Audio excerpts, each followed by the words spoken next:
everybody. Hey, Josh. Hope Yeah. you can play. Bottom of the Mom, I cannot believe that that road guy. No, that's a I've water never seen my company. son so red in my life. Yeah. He was like, that, you got me.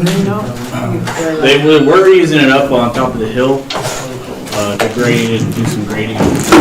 Tank over there. Some digging. dug out that bottom drain though, it's honest. Did we vote on it? Parked inside the, We did that a while back, yeah. Yeah. I got a key that fits that. Might be John there. We didn't break that thing, right? Oh, yeah? It's shutting. He didn't go, I we were very careful. Huh? Yeah.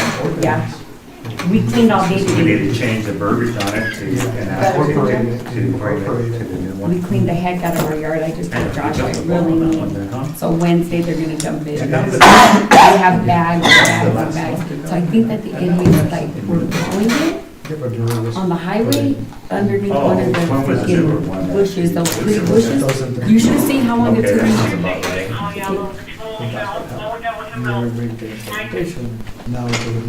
We need somebody to come clean our windows. Oh, shoot. We could bring, I could bring my kids. Hey, Josh, My do evenings. you have the number Tomorrow. for the water? If you don't, I looked by, I didn't see What's it. that? Can you see that it Do you wasn't on have my a list? phone number for the water Did I guy? took off the Christmas? Yep. Or a card or something? For the water company? My water bill Right, is right. like maxed out on the graph. I think I got a broken line. Oh, yeah. Yeah, let me get it for you. It's, It's maxed out. Hopefully, because not too many people are classified. And right now, we receive a new today about that. Yeah, it's 928 473 473. 4433. Yep, that's their office. So, To push it fast. yeah, they'll want you to call there first, and then they'll dispatch somebody to come look at it. You just tell them where you live, and they'll send. There's one of a couple guys, Jeremy or DC, around here usually. Okay, yeah. Yeah, they'll come out, but they need to have you call the dispatch over there, the office first. Yeah, I looked around, I haven't seen any water. No wet spots or nothing? No, Yeah. they turned off all the lights, water and gas. 'Cause But my They gave her, no, they got to be out in Huh. last couple to months. everybody. Yeah. Some of them had to be out in January. The only other thing would be to shut everything off and then look at your meter to see if it's still going. Yeah. No, you guys got to be out in January. And they're Employees, supposed to be non-employees. ready to place I'm for not 500. sure. They're a little late. That's not a big deal. But it's 7. Supposed to start at 5:15. Yeah. I should have gone to vacation. Okay. Okay, thank you for looking into that.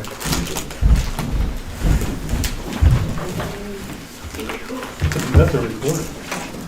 You can always start late, you just can't start early. Right. I'm not down here to know, I'm not down here to know what's going on, you know, so getting those reports, at least I know what's happening. So people say, oh, you guys are cleaning the streets. There's a report that said we worked over here. That's what I like. Is he feeling his Back I to know what you mom. mean. No, he still has some problems. I made it a point now. I wonder if Do they a report with Just looking at me. I hear people talking to these people about Back to this. 100%. He's The probably chiefs of 3 feet, rumor has it, nine. Well, brothers were against brothers. Based That's how they find. water. No, he retired. Usage for a month. Look what they say today. Tell them that's low. He's got it. Just for the game? The lowest street, but Because they say that he's supposed to From, play. Yes, from a he year had up two to- opportunities. lowest street. If they got- They're waiting on. That was really, That's waiting on. it.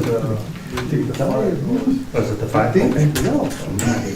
Unless I heard wrong. Time is it? Anyway, like you said, yeah, and then the average those. Yes. And I explained that to them. I got the paperwork. I was gonna make copies and. Give it to them. And then the other one was complaining about. Go ahead. Call to action here with our agenda from our attorney. The time's 5:20? 5:15. You're supposed to start. We're late. We're late. But no, she needs to record it. Records the time start. Oh, okay.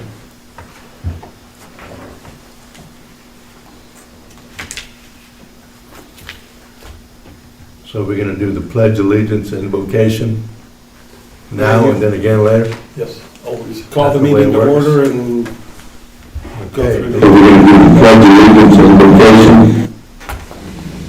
The heck, is that going? Who was that? Who was that mess? Who's that mess now? Can I make a comment?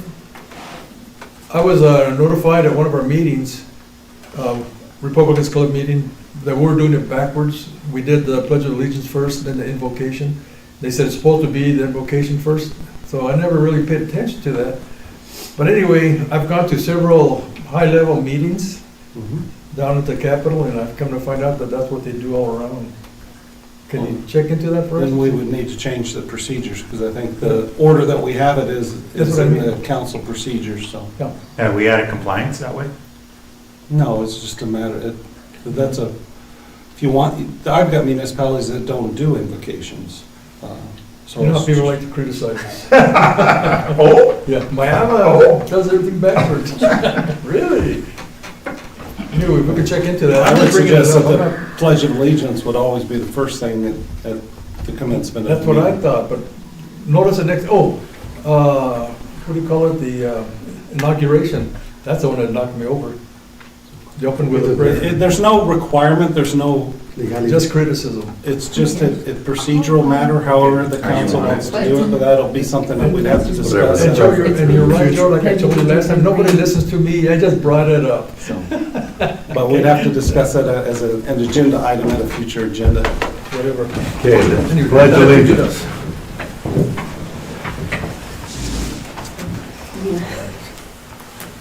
Pledge allegiance to the flag of the United States of America And to the republic for which it stands, one nation, under God, indivisible, with liberty and justice for all. You want to do the invocation? It's inappropriate for a council member to do Oh, it an is? invocation. You can, Where did I read that? No, you can, like he says. you offer it to the public first, and then if there's no one from the public, then a council member can Well, give that's the what I was thinking. public. There's no public. Christine Ricky. Christine. All right, I'll do it. Here comes Don. Father God, we just pause to give you thanks, Lord, and ask that you bless our people in Miami and around the world, that your will be done for all occasions and all situations across the globe. We ask for protection of our police force here in Miami, as well as all the staff and councilmen and their families, and all the people that we serve here in Miami and around Arizona. In Jesus' name we pray. Amen. Amen.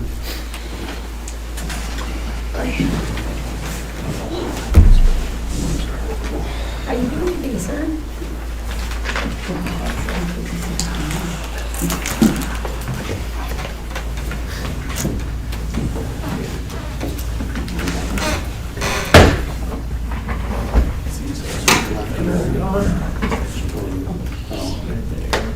We just did this. Roll call. Mayor Madrid, Here. Vice Mayor Gonzalez, Present. Councilmember Medina, Present. Councilmember Moat, Here. Councilmember Ryman, Yep. Councilmember Sosh, excused. Councilmember Stewart, Here. we have a quorum.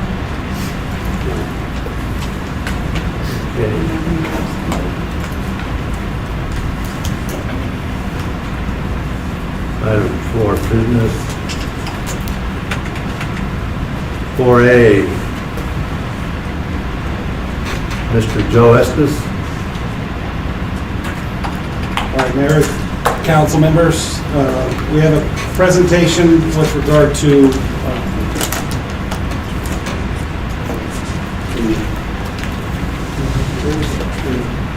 one color blind, so green looks red and red looks green.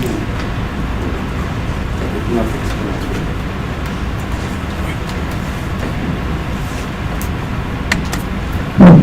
There we go. Make sure it gets recorded.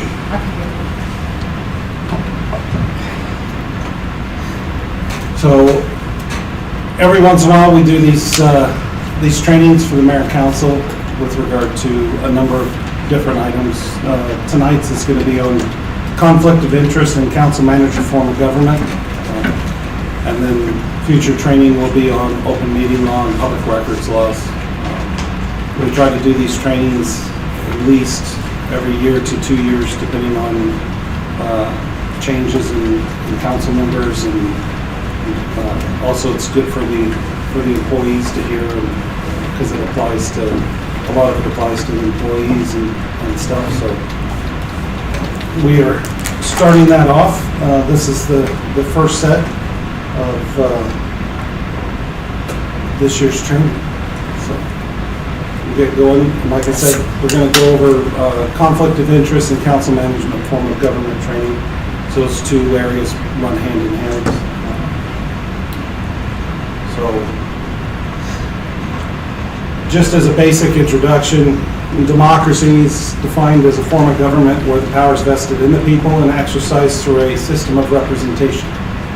So as you know, the people don't come up here and vote on agenda items. They elect you to vote on those items and to represent their interest. And if they don't like how you're voting, then the representation gets changed out, and that's how our system of government works. It depends on a voluntary cooperation of citizens voting and doing their duty, and willingness of the citizens to act lawfully. It depends on trust in institutions, including local government.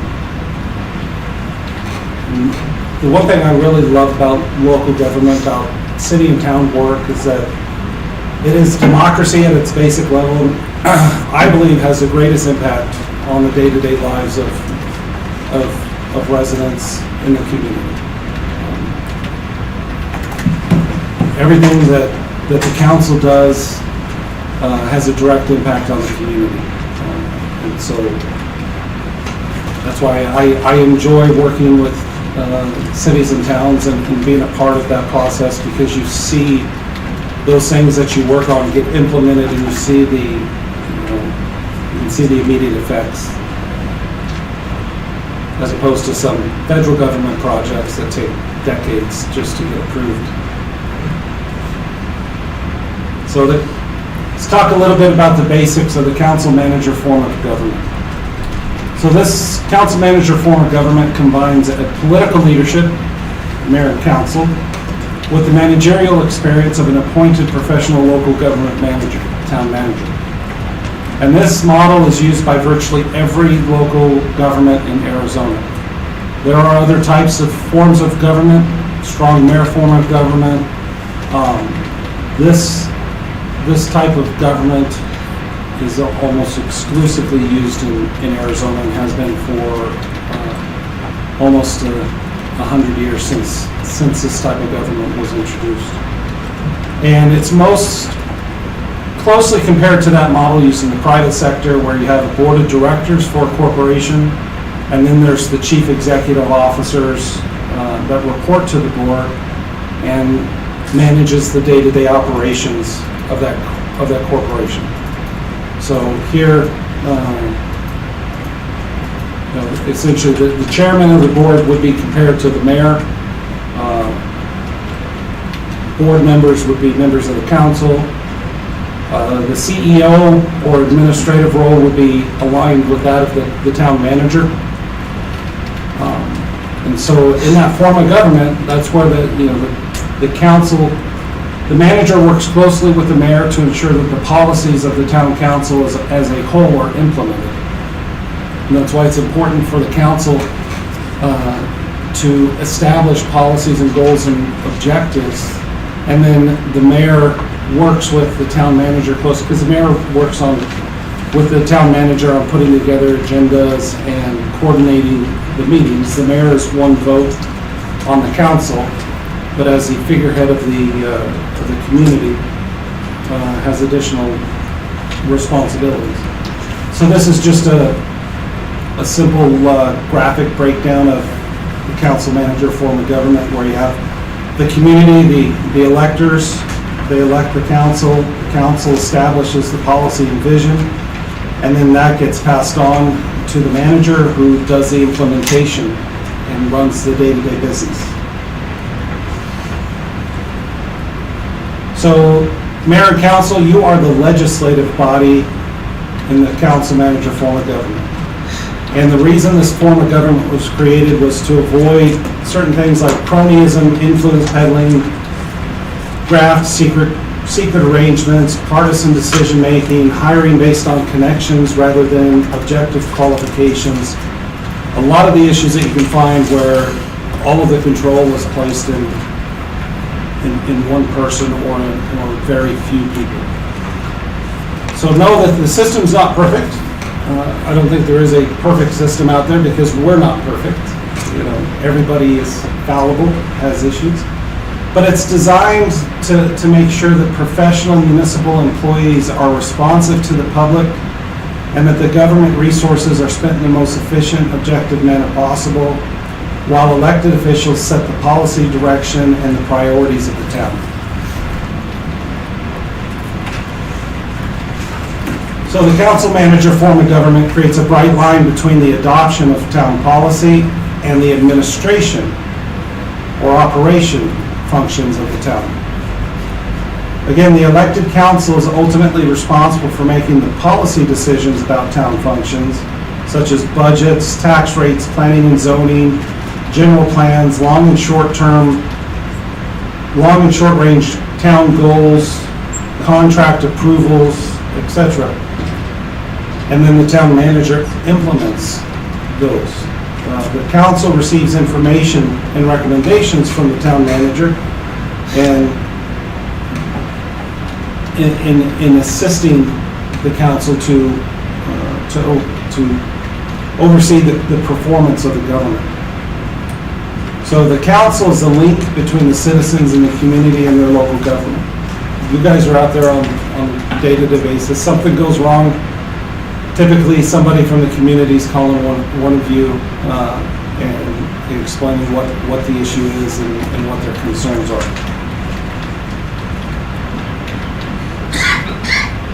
And how that works is then that gets conveyed over to the town manager, because the town manager is the individual who manages and develops the policies and positions, and then, the council develops those policies and positions and delegates those to the manager to carry out. So the manager doesn't set or make policy decisions, but is the person primarily responsible for making recommendations and for carrying out the ultimate decisions of the council. So you will work closely with the town manager as you set policies and goals and objectives, because manager and staff provide the necessary information to council, such as budgets and tax rates and different things that come into play when you're setting your goals and objectives, so that you can make the best possible decisions for setting the policies for the town. The manager has exclusive responsibility for hiring and firing personnel, for managing town operations within the council-approved budget, and for implementing the various day-to-day services of the town. And those duties and obligations, every municipality can amend or change how they do things. For example, I've seen municipalities where the manager hires everybody, but when it comes to director level positions, there is a consent process from the council. The manager says, I propose to hire Mr. X for this position as a director. Council, do you consent? Yes or no? If there's a no, then the manager has to go back out and start that process over. There are municipalities where all of the positions are within the direct control of the manager, town or city administrator, including the attorney, the clerk, everybody. so one person. So there is some flexibility, some amendments that different municipalities make to that process. But essentially, you have a town manager who oversees all the employees. And that's the intent and purpose is that town manager is responsible to the mayor and council. And that avoids conflicts of interest and things with, again, the whole purpose of that form of government, so that individuals don't go to a mayor or council member, I really want this job, or I want this, or someone in the community says, I really don't like this person, they made me mad, I want them fired. It avoids those types of scenarios and situations. Which So- scenario is Miami? Miami is the manager hires and fires everybody with the exception Everybody? of the clerk, magistrate, judge, and town attorney. So those are typically, and that's common, that's the most common setup, is the mayor and council typically always have four individuals that they appoint and oversee. Your manager, your attorney, your clerk, and your magistrate judge. Outside of that, just about. But there's also some municipalities that do the chief of police and the finance director too. That's why I said there are municipalities that do that with approval. You get into a lot of conflict issues where you have the mayor and council, for example, if you were to decide the mayor and council are gonna hire and fire the fire chief, and the fire chief reports directly to the mayor and council, that creates a lot of organizational issues. Not saying it can't be done, Does work though. I'm unaware of any municipality in Arizona where the police chief is hired and fired directly by the mayor and council. So, I'm aware of situations where the council has a say in that hiring process with the consent, but I'm unaware of any municipality where that individual reports directly to the mayor and council. Especially with the fire and police chief, when you get involved with public safety situations like that, just from a legal perspective, and that you guys will have a legal memo that kind of explains the conflict and the different roles and the ways the courts look at things. You have, as you sit up there as a mayor and council, you have protection, liability protection from the decisions you make as a legislative body. And when you start deviating from that form, the case law then becomes, well, you're acting outside the scope of your legislative form, and now you're getting involved into personnel matters and things, and then you can run into liability issues. And so again, this is just explanation, advice. How the mayor and council want to set up the form of government with the approval of the voters is totally up to you. This is just an explanation of the council manager form of government, how it's set up, and how it typically operates. But yes, there are exceptions and there are changes that many different municipalities do. Because if you do have, and I'm just using this as an example, us, as we're elected officials, we hear from the citizens that vote for us. And if there's concerns about certain areas, then that are not taking place, and we don't listen to these people, guess what? We're not sitting out there.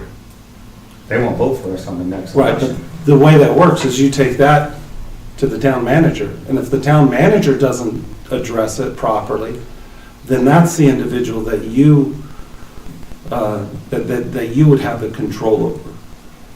When Susan was here, we had a couple meetings about a former town manager, and we had to vote him out legally. Right, and that's in the code. It's in the Yes. town code as to how your form of government is and how it's set up and how it works. But yes, that's that's how that form of government works. And that's not to say that you will always get complaints and issues from the community as to different things going on in the town. But the way that it works is that those are then directed to the town manager. And if the town manager isn't fulfilling his obligations for the mayor and council, then the mayor and council as a body have a say as to whether or not that town manager remains or not, because he is under contract. The vast majority of your other employees, are covered under the merit system of the town, which require certain things to happen before you can't just fire somebody. You have to have progressive discipline, things like that. You have a contract with the manager. The manager, by state statute, is hired and fired by the council. And so that is the form of government, and it's under the Arizona revised statute, that's how it's provided for with regard to the manager-council form of government. Again, like I said, I've seen a number of municipalities make tweaks and differences where the directors, all directors are hired by the manager with the consent of council. That's what I read in the League of Cities and Towns. So, All directors come approved by the council. no, that's in probably less than 10 of the cities and towns in Arizona. I'll give you an example of that one is Nogales, and that's in their charter. So the vast majority of the municipalities is under council manager form of government, is the mayor and council have that direct hire and fire authority over those 4 key positions: manager, attorney, clerk, and magistrate court. And again, that's, like I said, that can change based off different municipalities. For example, Yuma, the magistrate court, the municipal court judge is elected. He's not appointed by the mayor and council. That's the only municipality in Arizona where the city judge is elected. All other cities appoint their judges. And they're required to be appointed for a minimum of 2 years because you have to have separation between the legislative and judicial branches so that there's not that crossover. In order to remove a judge, there's a different process than, say, to remove a town manager. So those are some of the intricacies there. And again, not saying that that's what it has to be, or I'm just saying that that's what the norm is. That's what Miami currently has.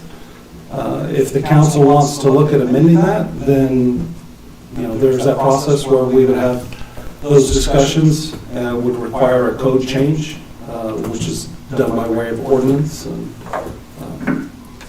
But Joe, if I may, so the current procedure that you're outlining now, would you say if something happened and it had to go into litigation, is this the most defensible form of organization? Or if we vary, are we compromising our ability to defend against an action? It's the most defensible form when it comes to, I'll say, terminations. I've seen many different organizations where the council has a consent position when it comes to key positions, whether it's all directors, whether it's the police chief, whether it's the finance director, because based off of different municipalities, they see those as key and as important positions as the manager's position. So the council wants a consent say in who that individual is. And it's similar to the President of the United States. He establishes his cabinet. Consent by the Senate. They don't pick who he sends up who he recommends, and then if the majority approve it, then that's the consent process.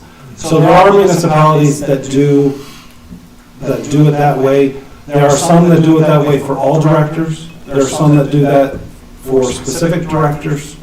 I can say, for example, when I was on the council in Maricopa, the code was, and I say this because I don't know if they've changed the code, but the code was that the police chief, because we had established the police department while I was on the council, we were contracting out with the Pinal County Sheriff's Office, that the police chief was hired by the city manager with the consent of council. And so once the city manager went through that interview process, presented his recommendation to council, and it was a council vote to accept or reject that. And again, if that's a situation where the consent is no, then the manager goes back out and has to find someone else for that. That's the case for Miami, isn't it? No. For the chief of police? No. Really? Yeah. When's the last time you read the code book? Let's pull it up.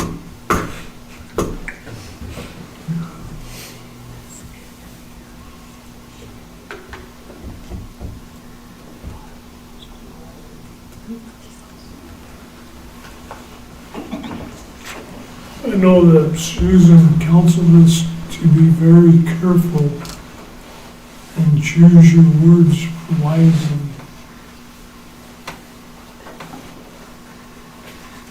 Under her, while she was present in the room. Remember that? Every attorney's going to tell you to choose your words wisely.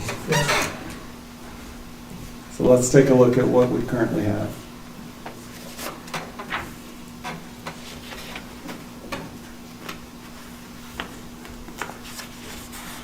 So the permanent police force for the town shall consist of a chief of police and such number of policemen and special officers as the common council may from time to time designate.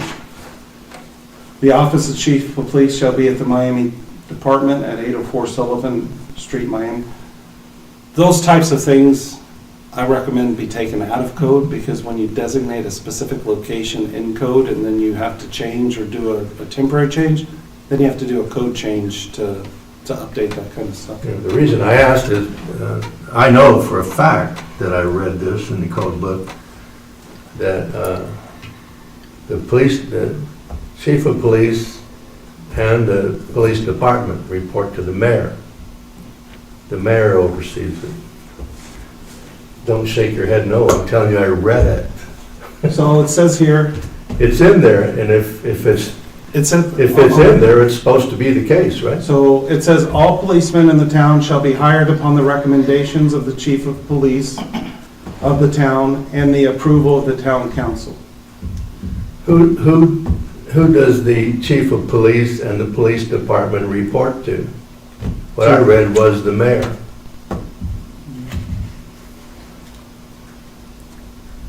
So we'll go through the specific duties. The chief of police shall provide and cause to be kept at his office in the town hall a register of arrests. Upon such register, there shall be entered a statement showing in clear and distinct manner, the date and hour of such arrest, the name of the person arrested, the name of the officer making the arrest, the name of the complaining witness, if any, and his place of residence, the offense charged, and a description of any property found upon or in the possession of the person arrested.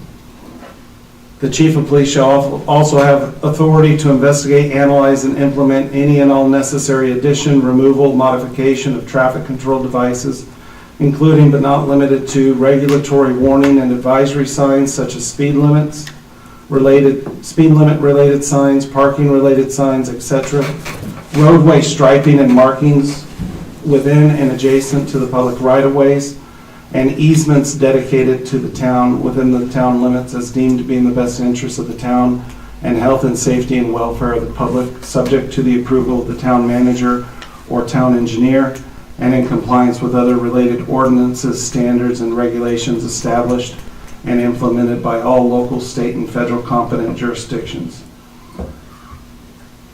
No police officer shall on duty visit any drinking place or rooming house or such other places of amusement except when discharging his duty. Again, these are from 1920. And then, Again, all policemen in the town shall be hired upon the recommendations of the chief of police of the town and with the approval of the town council. And then under tenure, all police officers of the town shall hold their office subject to the will and pleasure of the mayor and common council of the town. Well, that's a thorough job description for the chief of police. But what I was referring to, Joe, is when I looked at the mayor's responsibility, it's stated in there that the police department reports to the mayor. The reason I bring it up is that was one of the things I was campaigning on, trying to get that issue consistent with most of the country. The mayor, chief of police always reports to the mayor. Cities I grew up, I mean, Well, that would be in a strong mayor form of government, not in a council manager form. Yeah, but it's in our code book. I'm not making it up, I promise you. Well, it may be under emergency Yeah, circumstances. Emergency, you. Under an emergency, the mayor can declare an emergency. Disasters. It was under the mayor's job description. No spitting tobacco on the floor. That's all I know that. That's all I'm That's what I familiar would. with.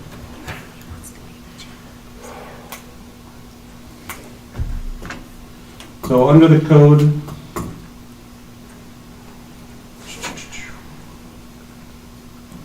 Chapter 204 is town council, 208 is the mayor. Let's go to 208. The mayor shall be the chief executive officer of the town, shall be the chairman of the council and preside over its meetings. The mayor may make and second motions and shall have a voice and vote in all of its proceedings. Shall enforce the ordinances of the town. Shall execute and authenticate by his signature such instruments as the council or statutes or the ordinance codified in this chapter shall require. Shall make such recommendations, suggestions to the council as he may consider proper. The mayor shall take command of the police force of the town and govern by proclamation in the event of the threat of occurrence of acts of not route, natural disaster, or affray sufficient to constitute great danger to the town and its residents. So it's at those times. Maybe I have an older code book. If Joe gave it to you, it's an older one. He did. Not Joe, Michael Black. Oh, shit. Well, there you go. Oh, you said it all now. Bad coaching. So yeah, so it's in those circumstances, just like if there's a threat, a riot or something like that. An example, Emergency issue, yeah. yeah, when we had the COVID emergency proclamations where many cities were closing down outside inside gatherings, different things like that. That's when those additional duties and authorities come into play with regard to the position of the mayor. So, but I'm glad you brought that up because it did point out that under the code, although it doesn't address who hires the police chief, but the police chief hires each officer with the consent of the council. So I don't know if that's something that... Doesn't make any sense. It doesn't. There's a lot in there that doesn't make sense because a lot of this code, like I said, is from 1920. We need to fix it. So, Like the jail. like the town jail, yep. So, Is that still in? It's still in there, we have a jail. it's still in there. It's a storage room. There's a town jail. There's a lot to that, but one of the reasons why, and it's not unique to Miami, that it takes a lot of time and cost and effort to go through and completely update and recodify a municipal code. I'm not saying that it's not something that shouldn't be done.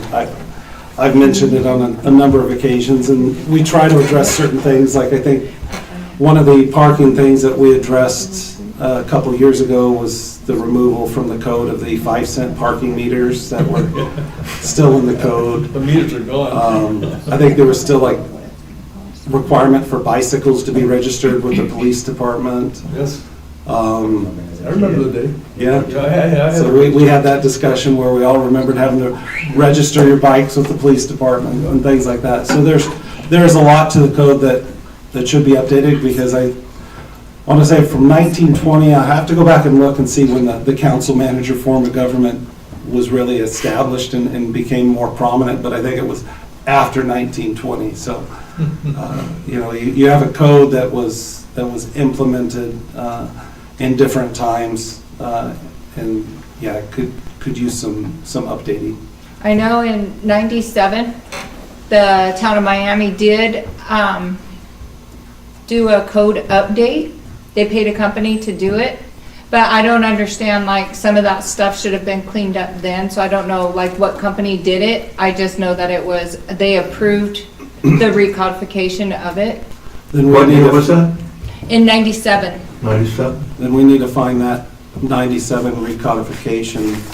We started with that because I had a copy of it. So what happened was, That's what should be online for our code, because everything I'm going off of is. but is that's what we I'm have. saying, like, some of it they didn't, some of it was not updated. Well, whether they updated it or not, if we can go back and find the ordinance I have that. that recodified the code and approved all the changes, and we have a copy of that, a full copy of that code, if you could get me a copy of that, then we can work on figuring out how to update what's online with the current version of the code. Yeah, because when I got here and I seen, when I started looking at the code and stuff, I worked with Phyllis and Susan, and I found that from '97, so I worked from that one, from that town code that got approved, forward with all ordinances and stuff, Changes and updates. things, yeah. But all the older Dos stuff Sanchez? has never been changed or updated, but I can send all that. Okay.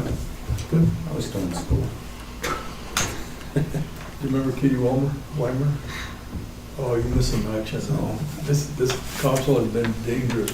Yeah, so we will work on getting a current version of everything and seeing if maybe you're going off the 97 version, I don't know.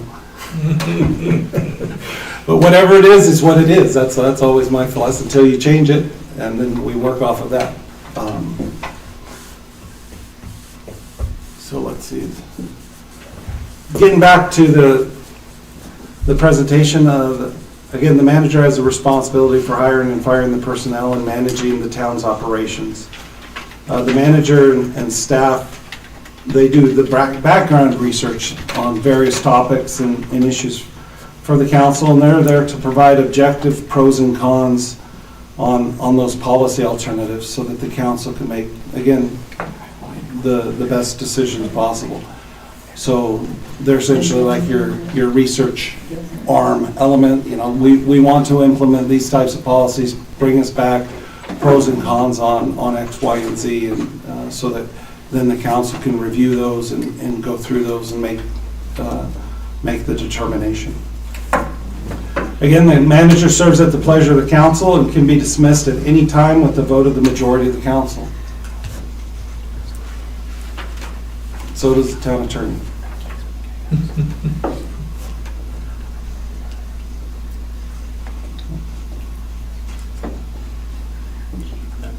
No.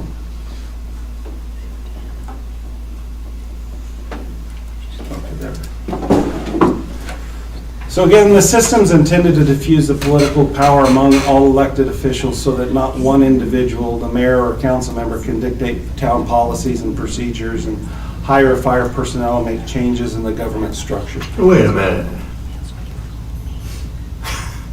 No one man can hire and fire, but except for the manager.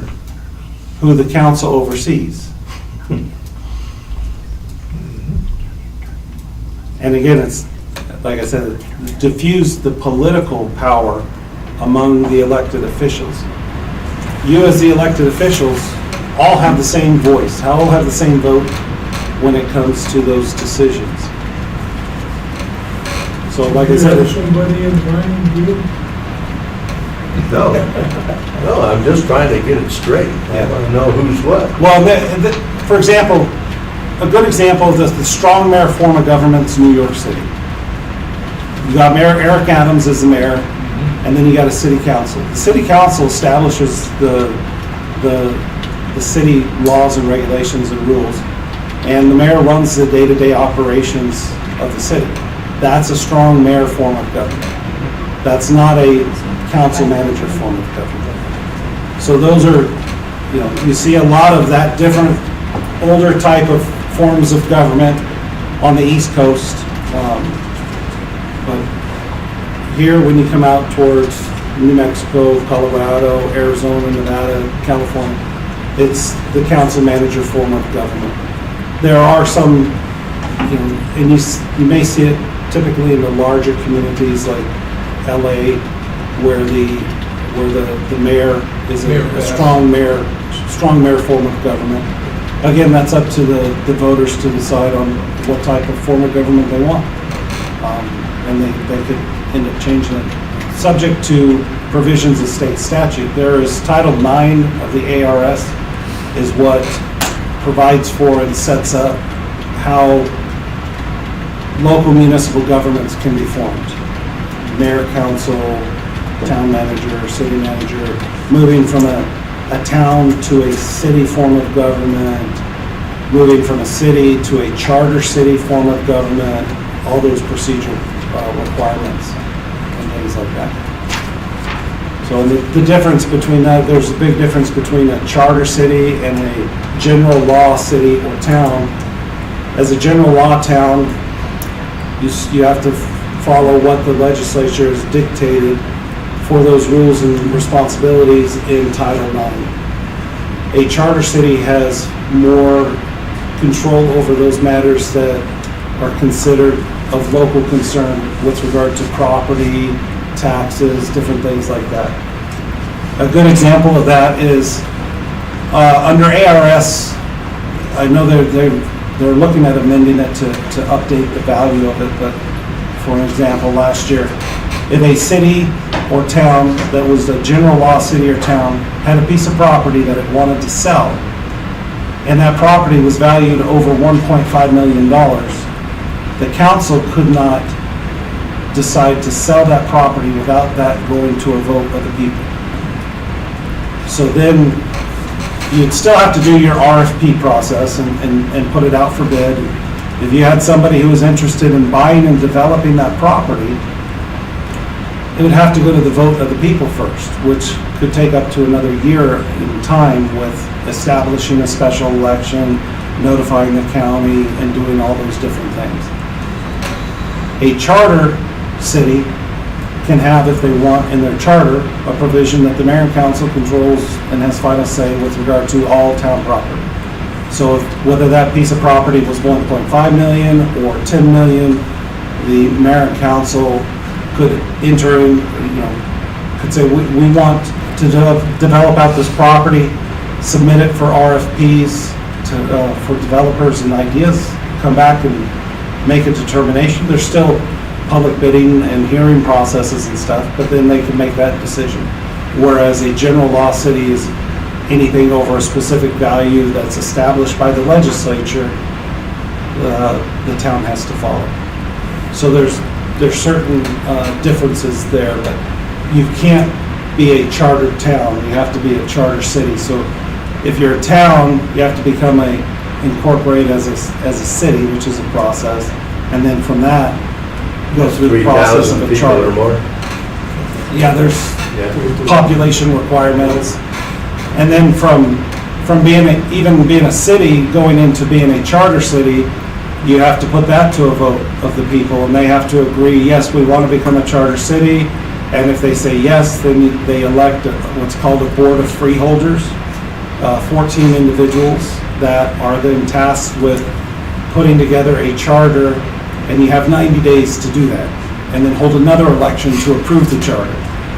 So we just did that process for Litchfield Park last year. It was the first city in Arizona in over 30 years to become a charter city, because that process is just so involved. Is that a formal vote by the people? Yes, the people have to vote to say, yes, we want to become a It's not charter. like what TRSD did to the wastewater treatment? And then after the Board of Freeholders drafts the charter, then that charter has to be published, and then the voters vote whether or not they accept that charter. And then if they accept the charter, then it goes to the governor for confirmation to ensure that the charter doesn't violate any provisions of state law. So it's a process. Sorry, Councilman. In the past, I don't know, maybe 20 years ago, we were a form of administrative form of government, and I think about 20 years ago, maybe 18 years, they went to a managerial form of government. But at one time, Miami was an administrative form of government. Okay. I don't know if you knew that in the past or not. Oh, yeah, that was probably maybe before, was it before, like 20 years ago? As far as I can remember, Gene Miller was the last manager that I could remember, and that was going way back. But I remember we had a mayor here that was trying to change it, where we had an administrator instead of a manager. But then he was told that it doesn't matter, it's just a name change. Terminology. Terminology, it's all. City of Yuma has a city administrator, and they don't call him the manager, but terminology, it's city manager, city administrator. It all falls under what those powers are that's dictated under the code for that individual. But again, this is an overview of that form of government. Like I said, different municipalities tweak it to how they want it, and how it works for those communities. So again, the mayor and council strength is exercised through the voting majority. So that's how the representative government works, is, you know, the majority vote in the mayor and council. The mayor and council, you know, oversee it and set the policies, goals, and objectives, and the manager implements those. And if the manager's not implementing those, then it makes it a lot easier. Because, for example, you got Alexis sitting here, he has 7 different bosses. You know how difficult it would be if every department had 7 different bosses that were all based off of political issues, and the number of meetings you would have to because you can't do anything individually. You'd have to do it as a group, as a mayor and council. We used to do that. Well, I'm not saying that it can be done, I'm just saying logistically, administratively. I was in charge of public works and police department, So, at one time. well, and it's very common for council members to be assigned to, you know, say, this is my area of knowledge and expertise, just like you would serve on outside boards and things like that. You can represent the town in many different ways. But I couldn't direct, could I? No. See, that's what they had us doing. So I'm just bringing up garbage. But again, if that's something, Globe has an elected mayor. Mhm. The people voted for that to happen. They're a city, right? you can have that as a town. The way that, Change it. Oh, yeah, Mike Black tried to change that. so yeah. Yeah, Mike tried it. Miami's a little different where everybody's elected as a council member and then the council No, I know that. But appoints the mayor. if we wanted to change it to the mayor being elected by the people, not the council, Then you put that to a vote of the people and they could make that change. would you have to wait till the voting year and stick it in the ballot? You could do a You'd probably do a special. special election, but you're looking at the cost Yeah. of doing that. Then hitching a ride in a general election. Yeah, If it's you do a almost, special, it's only by itself, but if you do during the general election, you can hitch a ride on all the paperwork that's already being processed and printed and whatnot. It's cheaper that way. it's It cheaper. would be, yeah. The downside to the general election on something like that is it can get lost. You can get what they call voter fatigue. I don't know if you guys remember your ballots from this last year, but super long. And usually they put the municipal stuff at the very end, and it's like, at that point, people just lose interest and like, well, I'm done. Yeah, that's a good point. So, there's a lot of things to take into consideration if that's something that the mayor and council wants to consider. And, you know, I'd suggest all of those things be addressed and brought up at the strategic planning meeting. The reason I ask all that is I see what Alexis does, town manager. He's nonstop, and so are his staff, the directors especially. And for him to be responsible for everything, including police, is, I think, a bit of an overkill for Pete's sake, you know? Well, and that's why a lot of municipalities have deputy city managers that are assigned to specific departments, and that's why you have department heads and a whole bunch of different things. But, you know, that's, again, that's the basic form of the council manager form of government. So all the government authority resides in the council as a body of elected officials. And then under the council manager form of government, the council doesn't give direction to town staff or direct the hiring or firing. Again, because then you're getting involved into, you know, a lot of it brings into all the political aspects and stuff, especially when you start getting into the, you know, the day-to-day operations, the, you know, oversight and management, you know, because again, if the mayor has an idea or suggestion for a department and goes and tells that department, that's not a council decision. That's the mayor's decision. And you guys act as in setting policy and direction as a council in a majority vote. So, sorry. So Joe, why would they have council then in charge of the lawyer, magistrate, and the town clerk? Why can't they just fall all under the town manager? What's the difference between that or even adding the more department heads, the police chief for council? What's, like, why is it only those three areas? The manager, magistrate, clerk, and the lawyer? Why can't that fall underneath just the manager? Again, those are the typical, like I said, there are municipalities where all of those, with the exception of the judge, fall under the city manager. So the lawyer, the town clerk work underneath the city manager? Yeah. The issues you have there is there are specific statutory duties and obligations that the city clerk and town clerk has when it comes to election matters, public records, different things like that. And then there are potential conflict issues with regard to the attorney. The attorney, I don't represent Alexis. I represent the town of Miami as a whole, as a body. So when you have the hiring and firing of your attorney subject to the town manager, that can cause some potential conflicts. I want to keep my boss happy.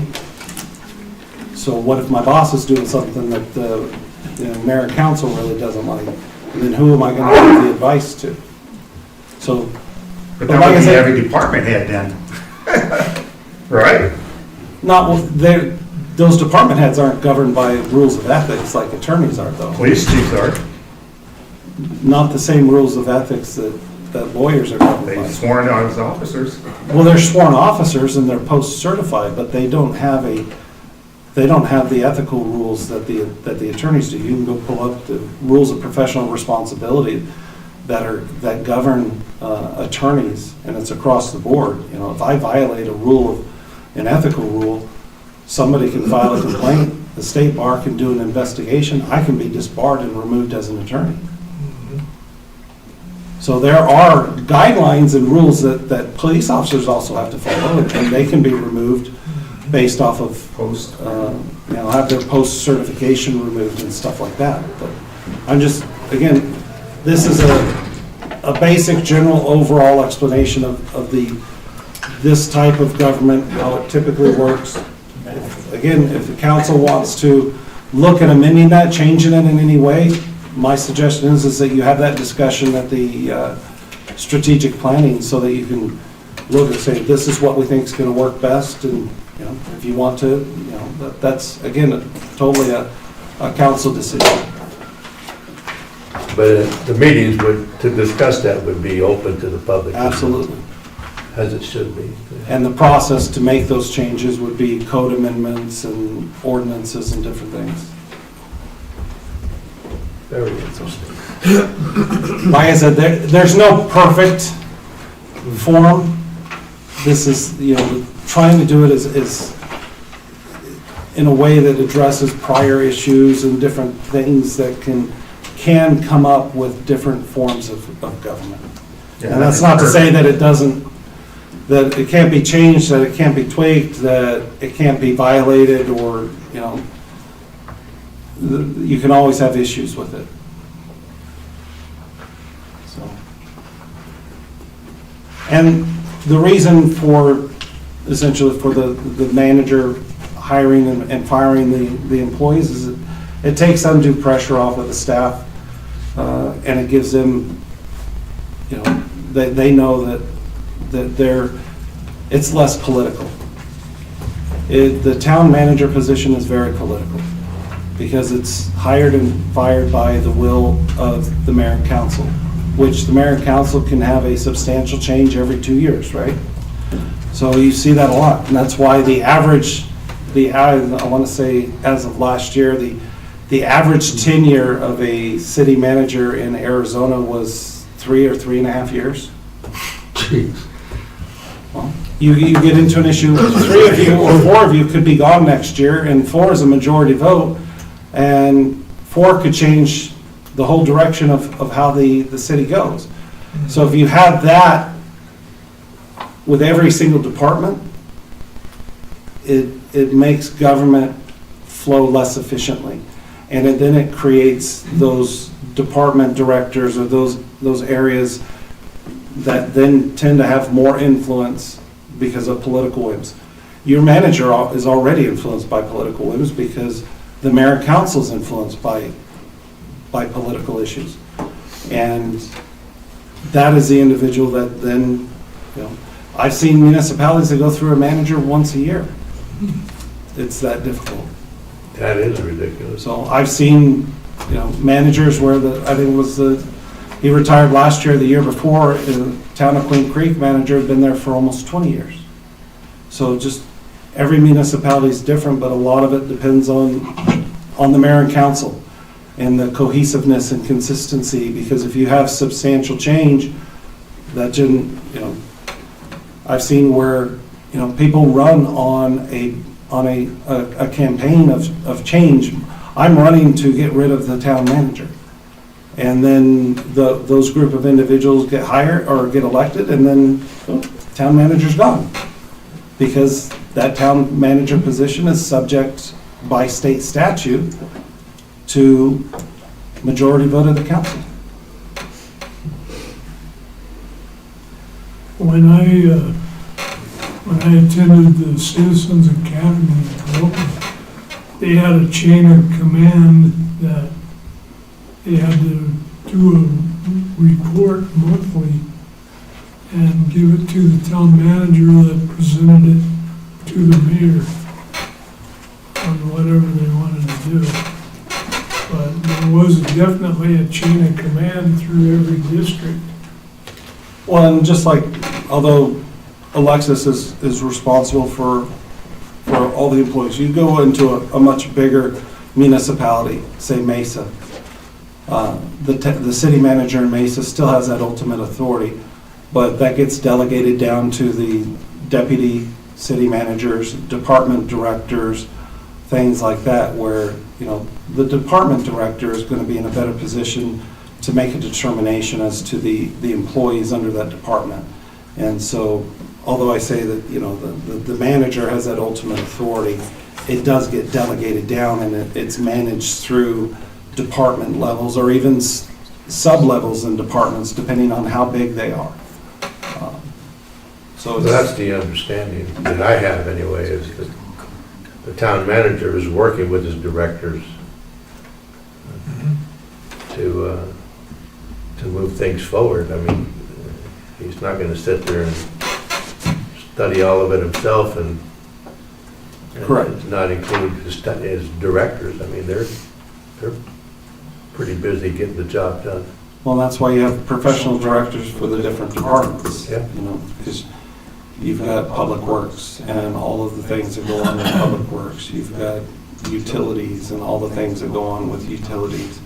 You know, a lot of, you know, your basic departments in other municipalities include parks and rec, or, you know, street maintenance, a whole bunch of different things that flow under those different departments. And so you want professional department heads that run and manage those and are ultimately responsive and responsible to the city. But yeah, he doesn't get down into the, you know, the nitty-gritty day-to-day operations of the public works department and stuff like that. Again, but every municipality is different. When you have a town of, what do we have, 52 full-time employees as opposed to Mesa that has thousands of employees, you know, the management operations are going to be vastly different.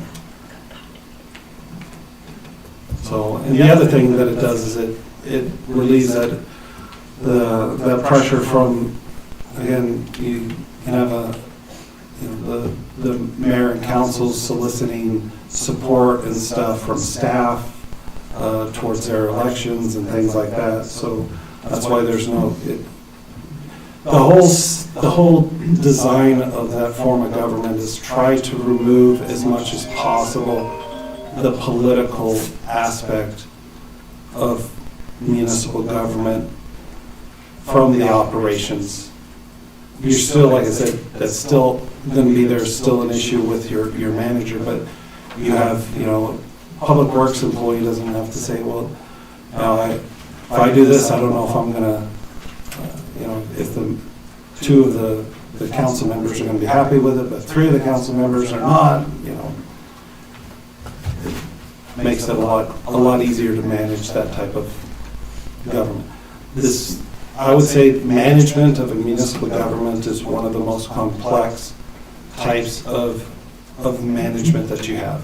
We compare it to the board of directors, CEO type of organization in the private industry, but your private corporation doesn't have every aspect of what a municipality does. They're not overseeing picking up trash, overseeing sewer and water utilities. They're not overseeing roadways, parks and rec, property maintenance, the basic administration, code enforcement, all those aspects that go into the day-to-day operations of a municipality. And on top of that, then there's statutory obligations that you have to follow with budgeting and audits and everything else that goes into it. So try to get through these real quick because I know we're running. Typically, mayor's role, as we went through in the code, you preside. You're the head of the council, preside over the meetings, serve as a spokesman for the communities. Your duties are prescribed by the town code, and you votes on the council and facilitates the communications among the council. Works with the town manager to set council agendas.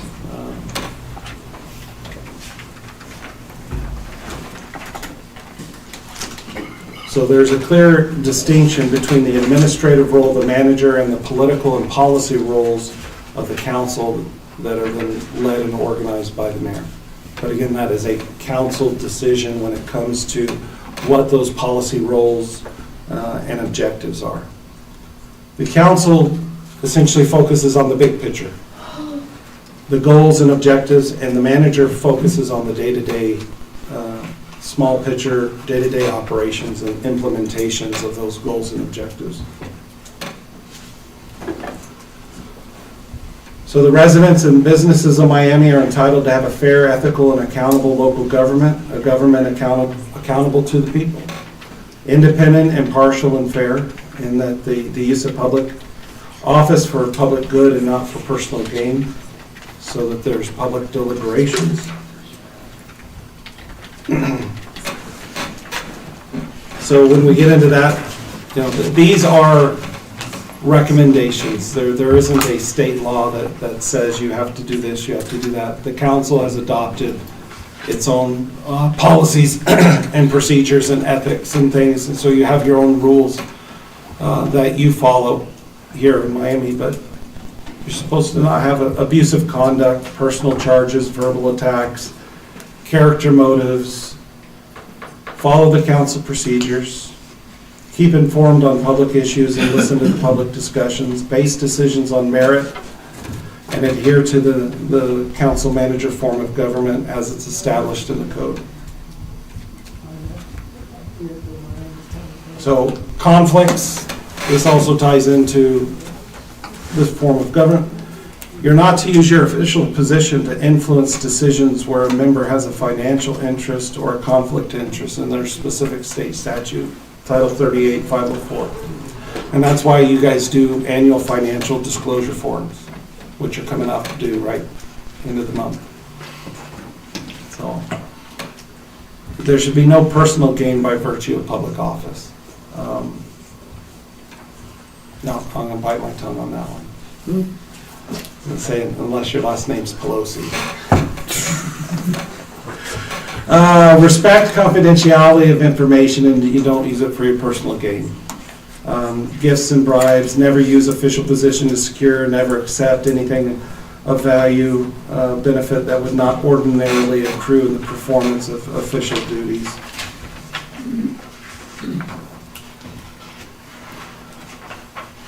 I suggest always avoid even the appearance of a conflict.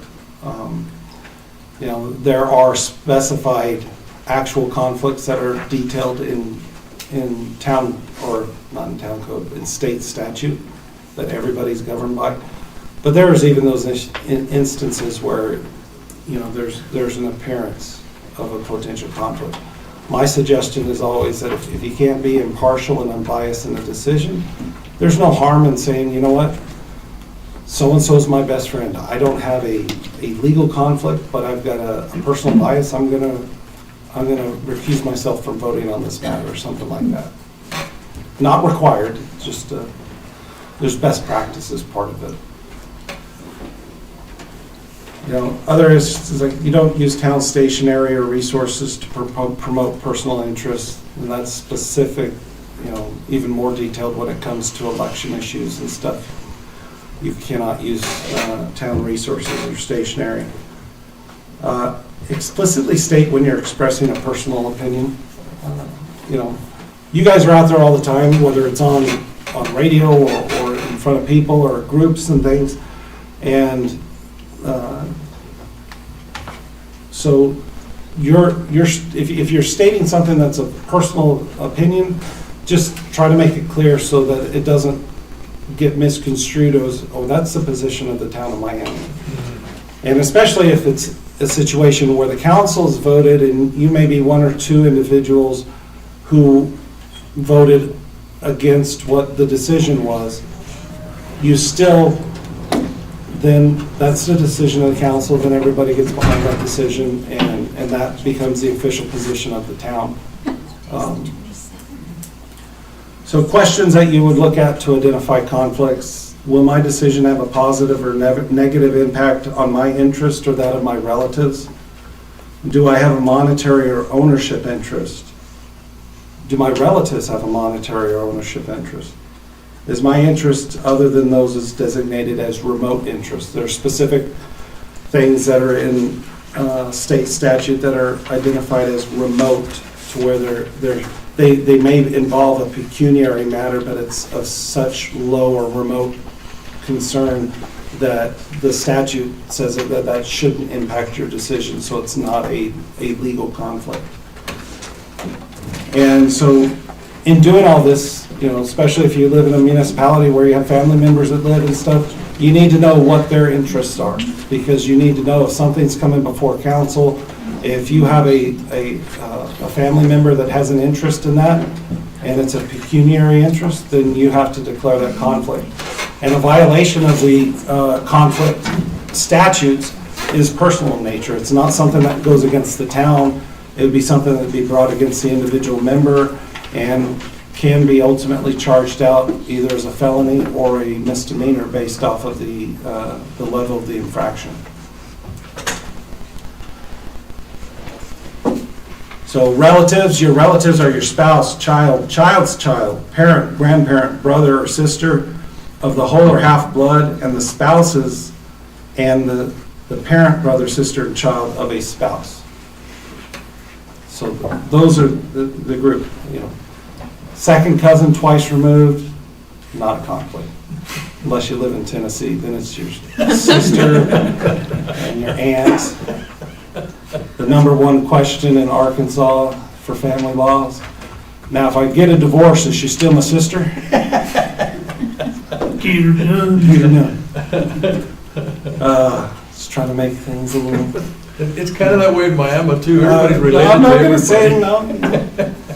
So get to know the interest of your relatives. You know. And when in doubt, ask. Yes. Some remote interests are non-salaried officer of a nonprofit corporation. So if you're an officer of a nonprofit and you don't get a salary, although that nonprofit may be coming to the town to seek donations or funding or whatever, that's still not considered a conflict because you're not salaried. You don't have a financial pecuniary interest. Landlord or tenant of a contracting party, attorney of a contracting party, member of a nonprofit cooperative marketing association. You know, a good example of that is a local tourism board or chamber of commerce, something like that. Ownership of less than 3% of shares of a stock, of a corporation stock. Reimbursement for expenses performed in your official duty. You don't have a conflict in submitting a reimbursement form for travel for official duties and stuff. For example, like the league conference. It's not a conflict of interest to submit for reimbursement for those expenses that are covered by the town. Recipient of public services provided by the town to others. A member of a class of 10 or more persons. An example of this is like if you're making a decision on a zoning decision or something and it affects the whole town or a subdivision where you may live but 20 people live in that same subdivision, then that's considered a remote interest because although you may have an interest, it's so remote that it's not something that would be of concern of a conflict.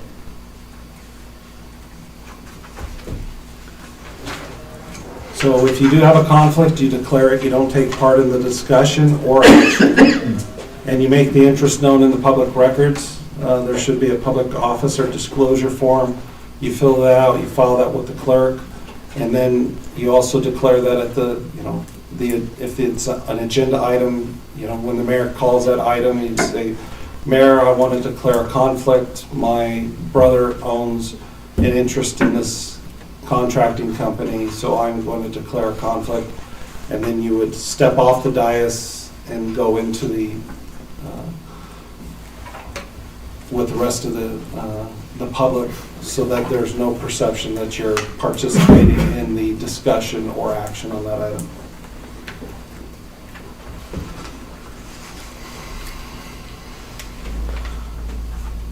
So again, public perception, there's appearances of conflict, of impropriety, and which is why I always suggest you avoid the appearance. Is there sufficient appearance of a connection that your continued participation would harm your credibility or that of the town? The one thing that we always talk about is, does it pass the front page test? If that was something that was published on the front page of the paper, is it going to be embarrassing to the town or to you? Or, that's how I tend to look at things. And, so is the issue reasonably grounded, or does a person making the accusation have something to gain by your withdrawal? I mean, there are times where people try to create a conflict because they don't want you to vote on something because they think they know how you're going to vote. So there's a lot that goes into being a member of the council. making those decisions. I noticed they don't say the arrest record on the radio anymore. And there's a number of things that they don't do. For example, there was a court case where I think it was Mesa or Phoenix was publishing photos of individuals that were arrested. And, things get updated and changed all the time with regard to First Amendment rights and things. If you're deemed innocent until proven guilty, is publishing your mugshot a form of trying to punish you before you had your day in court type of thing. So there's a lot that It's called the defamation of character. Yep. So what happens if you violate the conflict of interest? Contracts are voidable, civil suits. A court could award attorney's fees in addition to damages. It is a Class 6 felony to knowingly and intentionally violate the conflict of interest law, and it's a Class 1 misdemeanor to recklessly or negligently violate the conflict of interest law. And if found guilty, you could be required to forfeit public office. So, the rest of these are miscellaneous. We're beyond our time, but you guys have a copy of this. This just goes into other issues, for example, like using town correspondence, use of your official title, and different things like that. But we've covered the vast majority of the actual legal conflict issues and questions. Are there any questions with regard to what we went over so far? When in doubt, take it out on the gavel. No questions. Thanks a lot for putting that together for us.